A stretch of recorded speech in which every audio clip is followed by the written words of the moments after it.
morning. Good morning, YouTube viewers. Good morning, Facebook viewers. Good morning to people all around the world, all races, all colors, all languages. Good morning to everyone. Have the most beautiful day. Today's topic is a question that we all ask ourselves. We ask ourselves this all throughout life, and it can be for any situation. So today's topic, which is good for Monday, is why are authentic people so hard to find? So when we talk about authenticity, some people say, oh, there's no real people out here anymore, or there's no more honest people out here. We go however you want to term it. It's authentic people.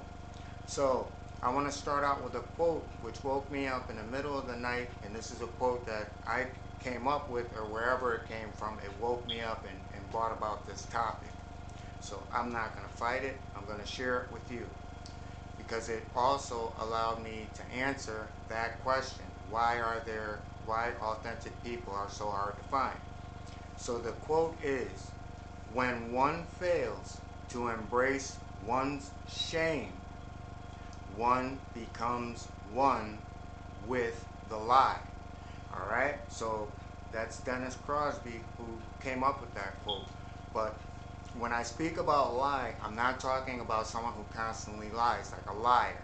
So, bear with me, and you will see that, we can look at things in a different way, which helps us out to be better people and, not allow these questions to alter our perceptions of ourselves, because it does, and I'm going to explain that also, how it affects us. But first, I want to speak on individuals who are not authentic. What this means, this quote that I just shared with you, what it means is what many have become victim to in this day and age. And how does this play out with us? It starts the moment a child makes a conscious decision to lie. So it doesn't start out when you're born. It starts out, you could be a kid and growing up, and it can be at 5 years old, it could be at 10 years old, it could be at 14 years old. It does not matter. It's a conscious decision to lie or to deceive. All right? So I'm going to give you an example of this. A parent is in the kitchen with her child or his child. Okay? And then the parent says, there were 3 cookies in this jar. Only you and I are in this house. Now, did you eat those cookies? So, we all know when we're put on the spot like that, we can be truthful, honest, which brings about shame, but shame brings about growth. Or we can come up with a manufactured excuse or a lie. All right? So I'm going to give you the answer for that, the child, how the child responds. So the child says, no.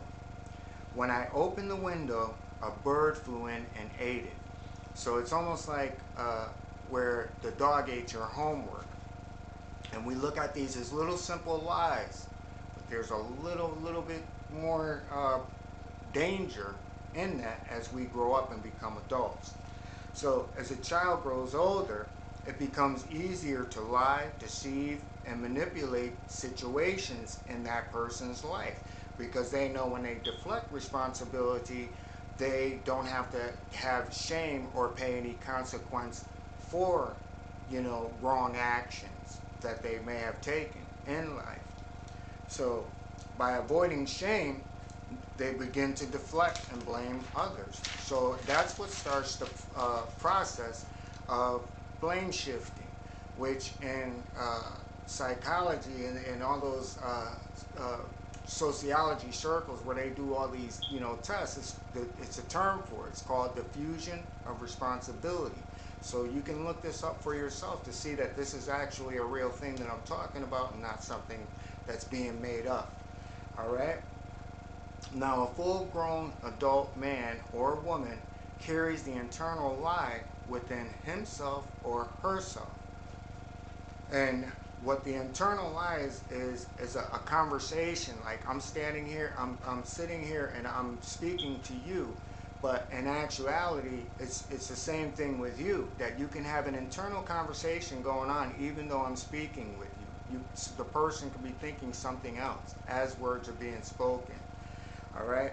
So people, to answer your question, how, to answer the question, how we say we thought that we knew the person, or, I thought that you loved me, or I thought that you were my friend, or I thought we had a good working relationship, meaning co-workers, wherever in the social circle.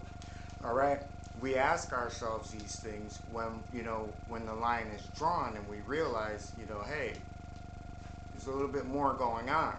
So it's because the internal conversations in which the person has created this dialogue within that person's self. So when we sit before a person where you show trust, love, loyalty, or friendship, and internally, even though that person is sitting before you, they don't believe you. And that's a hard pill to swallow, but you're gonna have to, if you want to become better to yourself, you want to raise better children, you want to, create a better social circle around you, then you're gonna have to, accept that hard truth that inside that person's mind, as you're going along through this friendship, relationship, what have you, this person inside, because they've done it, they've done it and they've gotten away with blame shifting, never taking responsibility. The dialogue within themselves is, what, I lie, I manipulate, I deceive. So, that's all you're trying to do to me.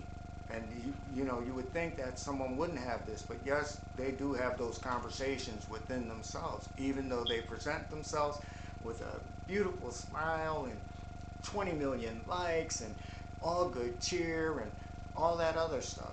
There's something else that's going on, no matter who that person is. So it doesn't boil down to a color, a race, or anything like that. It's just something that humans do. So they don't believe you. So what they're saying inside is that, I know what you're trying to do to me, because I do that to people. So, you're just being fake. So they believe that you're being fake, even though you're being loyal, even though you're being true, even though you're being honest. So, just as I have done all of my life to get what I want, I'll just smile and play along. And that's what's going on. So, however, there's a point in time where that type of manipulation, it also alters us as good people, because it can turn good people into these guarded individuals. All right, so I want to explain that also. It's because when you get to a point in dealing with someone like that, you get to a point and you say, hey, I needed your help, you weren't there. I needed your help on this day, you weren't there. And then you confront the person about it to say, hey, I'm always there for you, why aren't you there for me? And they'll go through a long, drawn out about way to say it sucks to be you. So now you understand what that term is actually saying. Someone who does something like that, that's the only way a term like that could come up, because an authentic person would never say that. It's not even in our subconscious or our consciousness. It just doesn't exist. So, know how this works. So this mentality also explains how it affects and changes good people. A good person who encounters a person with no accountability will always blame shift, will always lie, or will always deflect so that they don't have to feel shame. They'll never take on a true accountability, and if they do, the accountability is false. It's just to impress you. But inside, internally, those recordings are still playing to the person. But how that affects us is we begin to question our worth, because we have accountability to shame. We feel shame. So we feel like, maybe it's something that we have done to bring about, these things. But it's really not our fault. So, but once we come to the realization that we've been misled, then we realize that, hey, it's not my fault. You know, you did this, and that's so devious what you did, that you allowed me to feel this way and go through this because you made me feel this way.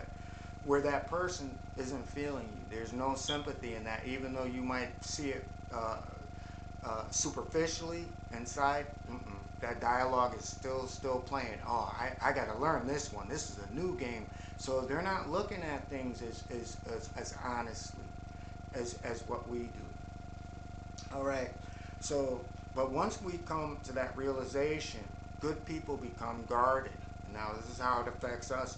We become guarded, and we start internalizing these negative new tapes into our subconscious, which says, you know, yeah, I heard that all before, and things like, you know, you're just like all the others. And so the cycle of authenticity, it becomes diminished because we continue, you know, to carry on the toxicity that was placed upon us. In short, the cycle of division becomes a reality. And we see this division all through 2020. It's been exposed. But, you know, this is happening all over the world. So, you know, understand how these things work. That if you're an authentic person, you never have to show, you know, who you are to other people. Other people already know who you are. The thing is that they don't believe themselves that this exists, that a person like you would exist. So, you know, they can't understand it. So then we have to understand that some things are just curiosity. That, you know, you can be in a relationship with someone, and, you know, that person is, you know, they know that you're a good person. You'd be like, you know, I was so good to this person. Why did this person, you know, just up and walk away? And the reason is because they know you're light. You are that authentic person. And, you know, in these situations, we have to be thankful, you know, no matter what the social interaction is. Because that, you know, for a person to walk away, you got off scot easy. You know, most people with that attitude in this day and age, they stay around because they want to tear you down, and they want to watch you get torn down because they don't believe that you exist. So what I want to leave people with is that there are authentic people out there.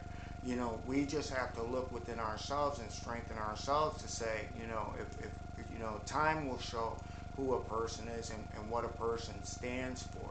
But most importantly, as long as you know yourself and that you're a good person, no one can bring you down. No one can ever make you question yourself. So, you know, for the people out there on this Monday morning, make that a priority for today. Say, I question me.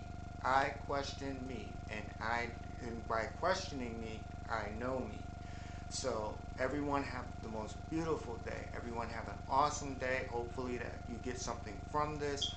You know, click like, subscribe, share this with a friend. And I have another video that's going to come out probably by the end of the week. It's called 6 Months, A Conversation with the Devil. So, you know, that is going to be one that you guys are all, you know, going to want to tune into, because this is a real conversation and this really did take place. So I want to, you know, share that with the world. And so everyone out there, have an awesome day, you know, and I know that you're authentic. You know that you're authentic, and together we create change. With that, everyone, peace and blessings.